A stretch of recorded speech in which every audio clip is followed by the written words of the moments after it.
বৃহস্পতি গ্রহকে boost up করার জন্য আপনারা যে কোনো মন্দিরে পানীয় জলের ব্যবস্থা করে দিন, আপনার বৃহস্পতি গ্রহ বুস্ট আপ পাবে।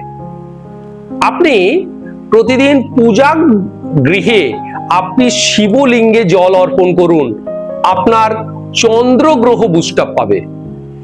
আপনার শনি গ্রহকে বুস্ট আপ করার জন্য, প্রসন্ন করার জন্য শনিদেবকে কোনো বৃদ্ধাশ্রম অথবা কোনো অনাথ আশ্রমে যদি আপনি জল প্রদান করেন, তাহলে সেক্ষেত্রে শনি গ্রহ প্রসন্ন হবে।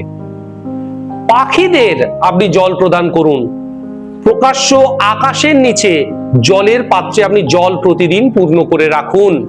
আপনার পাখিরা যদি সেই জল আহার করে, তাহলে আপনার রাহু গ্রহ প্রসন্ন হবে। এবং আপনি যদি কুকুরকে জল প্রতিদিন যদি জলের পাত্রে পূর্ণ করে বাইরে যদি রেখে দেন, তারা যদি সেই জল গ্রহণ করে, অবশ্যই তাহলে আপনার কেতু গ্রহ বুস্ট আপ হবে, আপনি সুফল পাবেন।